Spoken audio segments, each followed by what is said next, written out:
Imagine you're a Rito on a bitterly cold day. The mountaintop you live on is extra windy, and you start imagining what it might be like to live in a more tropical place. Maybe this hearty Colombian soup would be just the thing that you need to restore those hearts and get some cold resistance. Welcome to Whimsical Feasts, where every episode we ask ourselves one question: what would the food from this world taste like? Today we are back exploring Legend of Zelda's Breath of the Wild's Rito. In today's feast, we are going to be discussing a little about the Rito, the cultures I believe they could be inspired by, and of course, the food itself. We will be making a classic Colombian soup that a chili Rito might find themselves enjoying on a particularly brisk day. The Rito are a bird-like race of people that appeared in Wind Waker, and they evolved from the Zora. In Breath of the Wild, they appear as anthropomorphic birds of differing species. It's not clear if they're descended from the Zora in this game, though. In Breath of the Wild, the Rito appear to draw heavy inspiration from cultures around the Andes Mountains. They could be described as more of an amalgamation of all of these civilizations that existed throughout time in this region, as we see with many fictional worlds. In the game, especially as background items found in their homes, you can see different motifs that are present throughout all of these different cultures and their arts. Chevrons, nested diamonds, and repeated geometric designs are seen throughout their settlement. Similarly, these motifs can also be appreciated in many pieces found in Incan works, such as this Incan tunic. Incan textiles were a complex and precious commodity. The patterns would depict your standing in society and tell everyone your profession. For example, a black and white checkerboard topped with a pink triangle would indicate that you're a soldier. Since your clothing patterns told everyone what your profession was and where you stood in society, it wasn't as simple as just going from checkerboards to diamonds. You had to ask permission from the government. There are also a lot of bird motifs present throughout these civilizations' artworks. The Inca would portray their birds as more prestigious, not necessarily as warriors. I do want to note that all of these civilizations would feature more animals than just birds. There are felines, alpacas, snakes, and even some hybrid animals, each having their own place in what they represented to these societies. You also see similarities in Chimu works as well. The Chimu existed around what is now modern-day Peru, way before the Inca came along. Geometric designs like this were very common. They also did feature birds in their artwork. There's even an abstract bird within the diamond. I got the recipe I'm using today from the company that made my chamba, which I used in the bandeja paisa video. Fun fact about chamba cookware, it is made from black clay in Colombia and dates back about 700 years. Now, on to the recipe. I selected Aijaco soup because it is a traditional Colombian dish and it just looked so hearty and delicious. I did have to take a few creative liberties with this dish, as it uses potatoes, which as far as we've seen in Breath of the Wild, do not exist in Hyrule. However, history has shown that the potato can grow just about anywhere, so I'm not going to discount that it's not growing somewhere in Hyrule. Although, they do feature in the Oracle of Ages manga, which may or may not be canon. Another ingredient definitely not seen in Hyrule is the guascas herb that is used in this dish that gives it its distinct flavor. Maybe the bundle of Hyrule herbs has some of that herb that we need to make this dish perfect. I would be remiss if I made Aijaco and I did not discuss the Muisca people from pre-Columbian times. They lived in what is now Bogota between 600 and 1600 Common Era, and they would prepare similar potato-based soups with herbs and vegetables indigenous to their regions.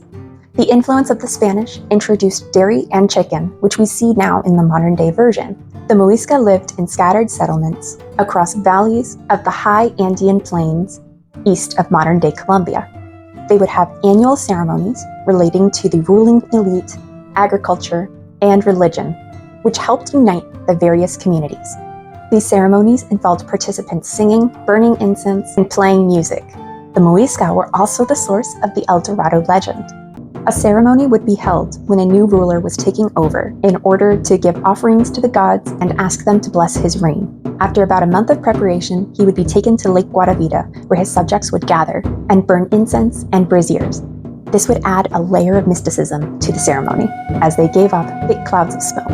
The ruler would then be stripped naked, coated in a sticky resin, and then covered in gold dust. a literal gilded man. This gilded man would be rowed to the center of the lake on a raft, accompanied by 4 attendants who were also extravagantly attired. The subjects on shore would sing and play trumpets until the raft arrived at the center of the lake.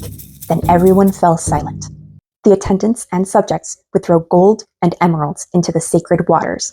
When finally, the gilded man would leap into the water in an act of ritual cleansing and renewal. When he emerged clean of gold, he was king of the Muisca. And before you think you want to go on a little recreational diving trip to Lake Guatavita, keep in mind that the Spanish and the British have both tried draining the lake at different times, and they had basically no luck. Those treasures are staying with the ancient gods. For this soup, you will need chicken thighs, chicken breasts, salt, bay leaves, black pepper, a Yukon gold potato. You will need more potatoes, but we'll get to that. Onion and garlic. Start by chopping your onion, potato, and garlic. Take the skin off the chicken, if you wish, and then place all of the ingredients in a pot with 6 cups of water.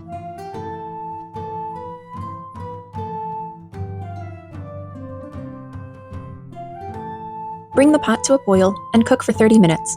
Remove the chicken breasts and set them aside. The chicken thighs will remain in the pot to enhance flavors. Continue simmering the pot for another 10 minutes. Meanwhile, you will want to prepare the next step of the recipe. You will need 3 russet potatoes. I did not have 3, so I used what I could in my kitchen. 6 small red potatoes, and 2 ears of corn. Slice your russet potatoes into thin slices, but slice the small red ones in half. Husk your corn and cut into 2-inch segments. Go back to your pot, try to break up the potato that has softened in there to thicken the broth. Add your corn and sliced potatoes. Cook for another 20 minutes on medium heat. While those cook, shred your chicken breast and set aside. Finally, once your potatoes are tender, you'll add the guascas, pulled chicken, and simmer for another 5 minutes. Serve with a hearty dollop of sour cream, capers, and avocado, and you're all done. This is such a tasty soup. Everything works so well together. The sour cream takes the base from being kind of watery to very nice and creamy. I like that the corn adds some sweetness and crunch as well. And the guascas is a very interesting flavor to me. It adds a very nice earthiness that basically contrasts the sweetness of the corn. I thought everything meshed really well together in the soup. The avocado was also very good too. When I mixed it into the soup, it made everything a little richer. I would probably add more onion because my recipe did tell me to do only a small onion, and I'm an onion girl, so I would definitely add more. I am glad I added a little extra garlic because it already felt like it wasn't enough, so I need more of that too. Now traditionally, it would be served with capers and cilantro. However, I did not have either of those, but definitely feel free to add them to yours. I'll definitely be adding it to my next batches. Overall, this was a delightful soup that I'm sure the Rito would enjoy. Thank you for watching. If you made it this far, please consider liking and subscribing to the channel, and comment below what your favorite soup is. Until next time on Whimsical Feasts.